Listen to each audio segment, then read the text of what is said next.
Hi, Bill Mew here. I've just returned from the Barcelona VMware Explore event, which is a great event attended by over 9,000 people with enormous enthusiasm for what VMware is up to.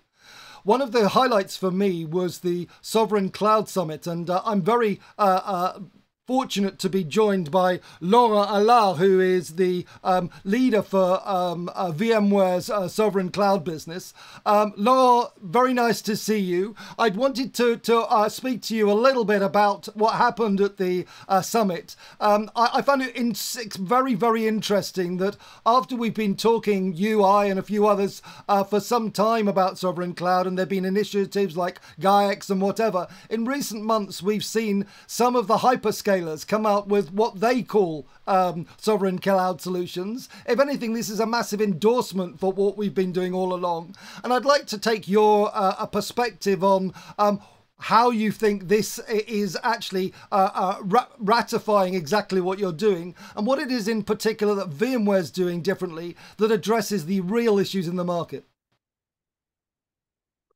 So, first of all, thank you. It's a great opportunity to talk together on this very important topic, which is growing, as you mentioned.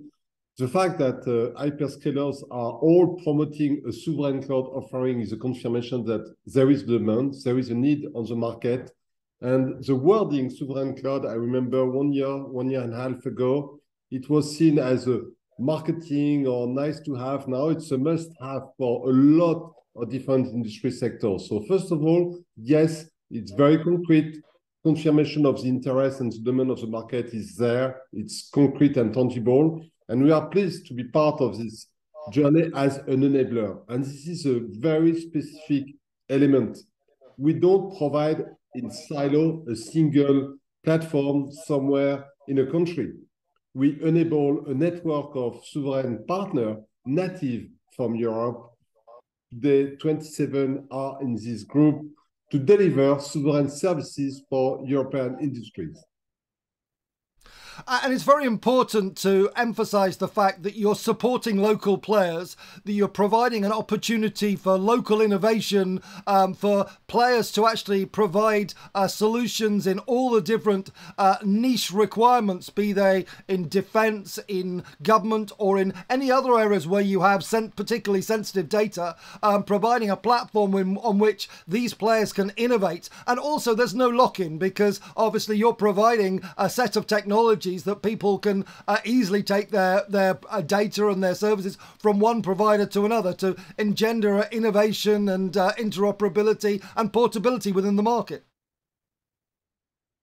This is fundamental to be local, close to the demand of your customers.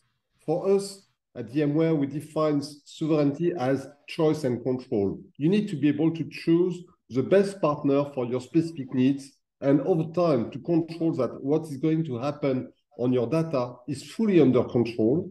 And you can change from A to B, because over time you can extend your business, develop in a new country, or for any reason, you can make a choice to say, I'm moving to another partner.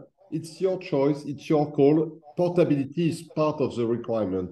So maybe let's start with a little bit of statement of what it is in terms of key capabilities for be with a label of sovereign cloud partner. It's about security, it's about privacy, it's about immunity of external jurisdiction, it's about interoperability and portability. And to address this domain of requirement, at VMware, we have developed a checklist of 20 control points. And it's a very strict list of 20 control points we are going through one by one. When a European partner asks, I would like to get this label to be recognized by VMware as a sovereign cloud provider. We have a very strict process to check that each and every single of these cloud service provider is fully aligned on these 20 control points relative to this security, privacy, immunity of external jurisdiction, interoperability, and portability. With that, we have the foundation, we can provide the label. That's a guarantee of quality of service, a guarantee of control and choice on your data. On top of that, the local provider have specific capability for the different industries they are expert on, like HIPAA or HDS for healthcare, like PCI DSS or other ISO certification for finance, like government cloud certification, etc. With that, the end client can make a choice of a qualified partner to deliver a sovereign cloud adapted to his needs. And there's a very important point there. On the one hand, the fact that the hyperscalers have come out and launched sovereign cloud services of their own is a complete endorsement for the need for sovereign cloud. But at the same time, you talk about the 20 points there and the amount of rigor that you put into qualifying sovereign cloud. Obviously, there are no standards for sovereign cloud, and this is a problem in the market because the entry of some of the hyperscalers with their services is somewhat muddying the waters here and causing some confusion. It would be interesting just to hear from you what it is that you feel that we're getting from the VMware solution and the VMware platform that we're possibly not getting from some of these supposed sovereign cloud services from some of the hyperscalers. Okay. First of all, it's not a battle, bad or good, great or excluded. We need to recognize that in Europe, 75% of the capacity from cloud services is coming from hyperscalers. The point that we want to highlight is, like in an eco score or different type of scoring systems that we see in different industry, it's not a one-size-fits-all.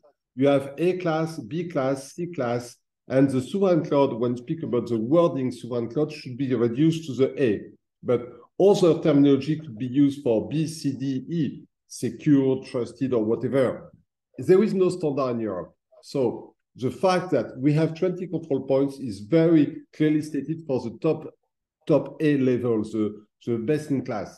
And what is different from the others, and hyperscalers are in the other solution, is 100% of immunity to external jurisdiction, meaning that there is no exposure to Cloud Act, there is no exposure to FISA 702. It's both for the data and the metadata. Sometimes we have seen some joint venture or tentative to deploy local data centers where residency is in Europe, and it was done, but not. Residency is 1 out of 20 criteria. Who is operating your data? How? If you have invoice of the services managed by a backend system in the US, the intelligence of the configuration of your environment is something which is used for different purposes. How you control that your AI is fully local, included the engine, the rules, the learning of your data, and the associated metadata. All of this complexity around the cloud services create an exposure if you don't secure 100%, not 99%, 100% of data and metadata, fully controlled, managed, operated by European people and headquarter-based organizations. And typically the use case here is for the most sensitive data sets where this sort of access to metadata really matters. In fact, one of the ways in which I described it in one of my early reports from the event was the fact that there is an elephant in the room, and the elephant is something that the hyperscalers have been seeking to ignore for a long time.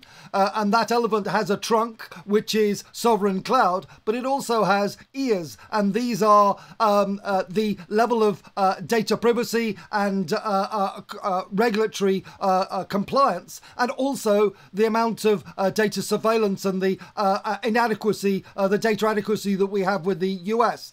And these problems are not going to go away in the immediate future. They don't necessarily matter for the vast amount of data that we hold in clouds, and we will continue, I'm sure, many organizations to have a lot of their data and their processing in the public cloud. But for the most sensitive data workloads, the top secret, the really valuable intellectual property that organizations, even the private sector, have, you will probably want to have, and there will be a very strong business case for having a combination where you have some form of sovereign cloud specifically for the most valuable data there.